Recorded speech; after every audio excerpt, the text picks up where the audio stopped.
Good morning. Okay.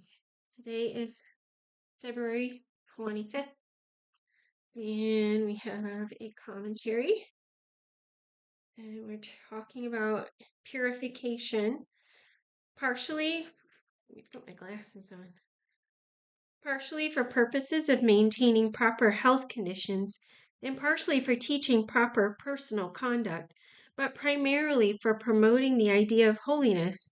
The laws of Moses designate certain types of ceremonial uncleanness. These various types of uncleanness are associated with diet, childbirth, bodily emissions and discharges, numerous diseases, and contact with the dead. In normal law codes, the regulations would most properly fit within a health and general welfare section. However, in a theocratic code such as this, there are religious and ceremonial aspects which more properly fit within the present section. Therefore, a certain amount of overlapping must take place at this point. Regulations pertaining primarily to ceremonial purification for uncleanness will be listed here, while other related regulations will be presented in other sections. Okay, so for more commentary, but it's after childbirth. Each woman is required to purify her uncleanness after childbirth. This may be associated with the sin of Eve and its consequence of pain for all women giving birth. Or it may be that in order to bring a new child into the human family without sin, the vessel through which it comes must itself be made clean. Certainly, there is no hint that either the child or even the act which brought about the birth is itself unclean. Okay, Leviticus 12:1. The Lord said to Moses, "Say to the Israelites, excuse me, say to the Israelites, a woman who becomes pregnant and gives birth to a son will be ceremonially unclean for 7 days, just as she is unclean during her monthly period. On the 8th day, the boy is to be circumcised. Then the woman must wait 33 days to be purified from her bleeding. She must not touch anything sacred or go to the sanctuary until the days of her purification are over. If she gives birth to a daughter, for 2 weeks the woman will be unclean, as during her period.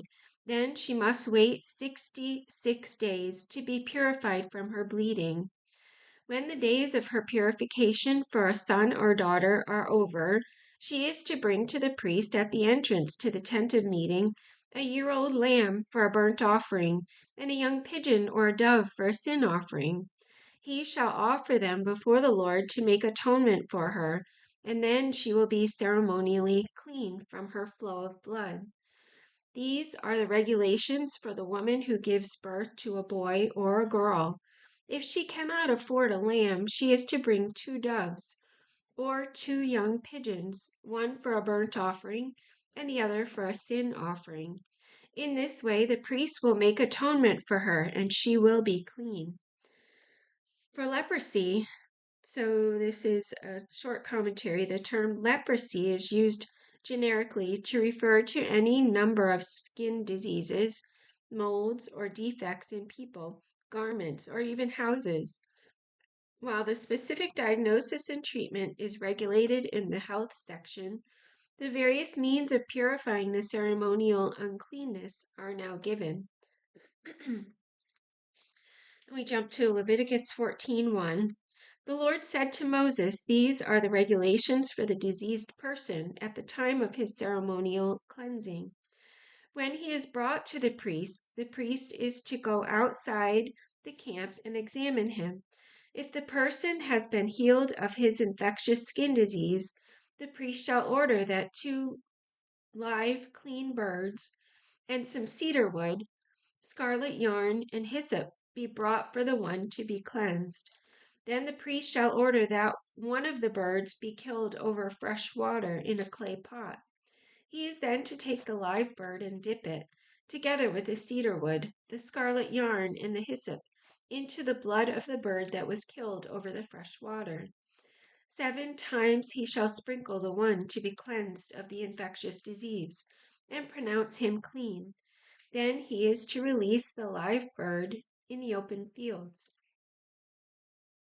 The person to be cleansed must wash his clothes, shave off all his hair, and bathe with water.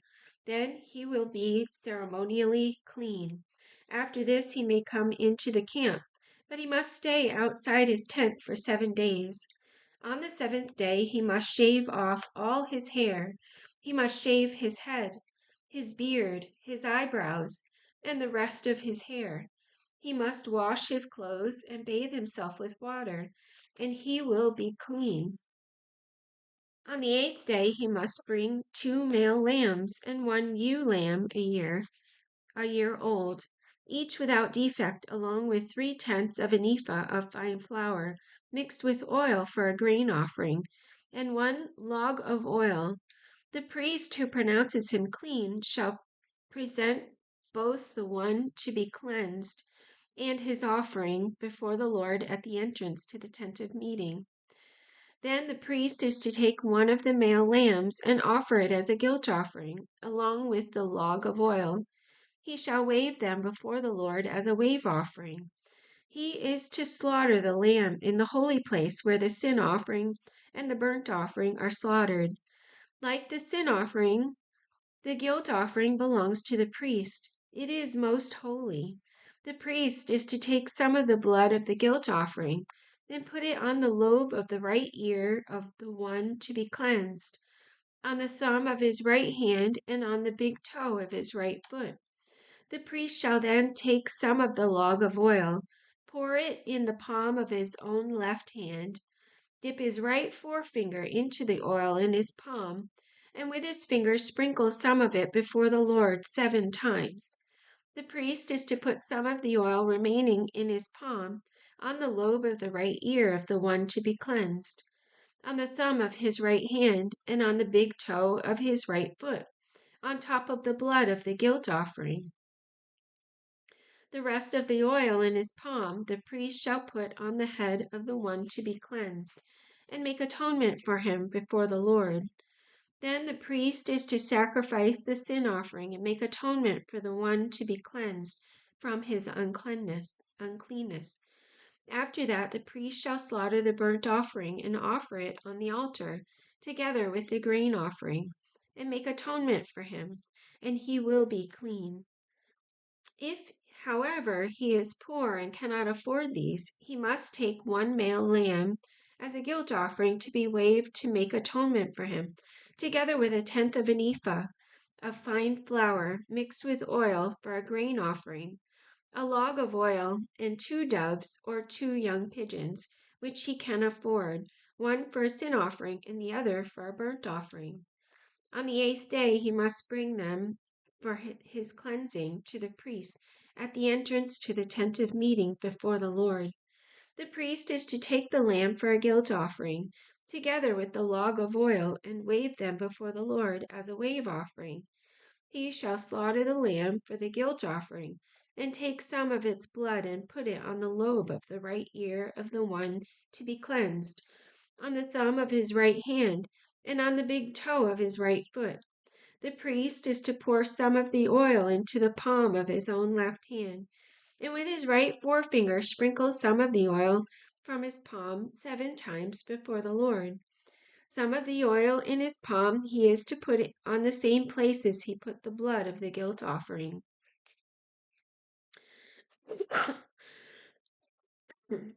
Excuse me. Hold on a second. On the lobe of the right ear of the one to be cleansed, on the thumb of his right hand, and on the big toe of his right foot. The rest of the oil in his palm the priest shall put on the head of the one to be cleansed, to make atonement for him before the Lord. Then he shall sacrifice the doves or the young pigeons, which the person can afford, one as a sin offering, and the other as a burnt offering, together with the grain offering. In this way, the priest will make atonement before the Lord on behalf of the one to be cleansed. These are the regulations for anyone who has an infectious skin disease and who cannot afford the regular offerings for his cleansing. For discharges, another commentary, bodily discharges and emissions are set forth as forms of uncleanness, even if they issue involuntarily. They may or may not have a direct relation to moral impurity, though many diseases are in fact the result of sin. Of more importance is any perceived uncleanness and the need for purity of the body as well as of the soul. While specific regulations pertaining to various secretions are included in the health section, the methods of ceremonial cleansing, which require action by a priest, are set forth at this point. Okay, and we jump to Leviticus 15:13. When a man is cleansed from his discharge, he is to count off 7 days for his ceremonial cleansing. He must wash his clothes and bathe himself with fresh water, and he will be clean. On the 8th day he must take 2 doves or 2 young pigeons and come before the Lord to the entrance to the tent of meeting and give them to the priest. The priest is to sacrifice them, the one for a sin offering and the other for a burnt offering. In this way he will make atonement before the Lord for the man because of his discharge. When she is cleansed from her discharge, she must count off 7 days. So this jumps to Leviticus 15:28. For a woman's discharge, when she is cleansed from her discharge, she must count off 7 days, and after that she will be ceremonially clean. On the 8th day she must take 2 doves or 2 young pigeons and bring them to the priest at the entrance to the tent of meeting. The priest is to sacrifice one for a sin offering and the other for a burnt offering. In this way he will make atonement for her before the Lord for the uncleanness of her discharge. Okay, concerning death and more commentary, the death has almost universally been associated with sin, so it is no surprise to find regulations defining uncleanness and requirements for sacrifices when one has come into contact with the dead. Physical contact with the dead has great significance for a nation whose God is not merely a piece of stone or wood. Death must not be permitted to contaminate worship of a living God who has given life to all living things. Numbers 19:11. Whoever touches the dead body of anyone will be unclean for 7 days. He must purify himself with the water on the 3rd day, and on the 7th day, then he will be clean. But if he does not purify himself on the 3rd and 7th days, he will not be clean. Whoever touches the dead body of anyone and fails to purify himself defiles the Lord's tabernacle. That person must be cut off from Israel, because the water of cleansing has not been sprinkled on him. He is unclean. His uncleanness remains on him. Okay. Regarding the Passover, contact with environment. This is the law that applies when a person dies in a tent. Anyone who enters the tent and anyone who is in it will be unclean for 7 days. And every open container without a lid fastened on it will be unclean. Anyone out in the open who touches someone who has been killed with a sword, or someone who has died a natural death, or anyone who touches a human bone or a grave, will be unclean for 7 days. For the unclean person, put some ashes from the burned purification offering into a jar and pour fresh water over them. Then a man who is ceremonially clean is to take some hyssop, dip it in the water, and sprinkle the tent and all the furnishings and all the people who were there. He must also sprinkle anyone who has touched a human bone or a grave, or someone who has been killed, or someone who has died a natural death. The man who is clean is to sprinkle the unclean person on the 3rd and 7th days, and on the 7th day he is to purify him. The person being cleansed must wash his clothes and bathe him with water, and that evening he will be clean. But if a person who is unclean does not purify himself, he must be cut off from the community because he has defiled the sanctuary of the Lord. The water of cleansing has not been sprinkled on him, and he is unclean. This is a lasting ordinance for them. The man who sprinkles the water of cleansing must also wash his clothes, and anyone who touches the water of cleansing will be unclean till evening. Anything that an unclean person touches becomes unclean, and anyone who touches it becomes unclean until evening. The Lord said to Moses and Aaron, "This is a requirement of the law that the Lord has commanded.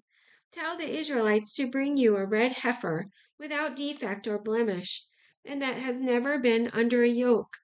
Give it to Eleazar the priest. It is to be taken outside the camp and slaughtered in his presence. Then Eleazar the priest is to take some of its blood on his finger and sprinkle it 7 times toward the front of the tent of meeting. While he watches, the heifer is to be burned, its hide, flesh, blood, and offal.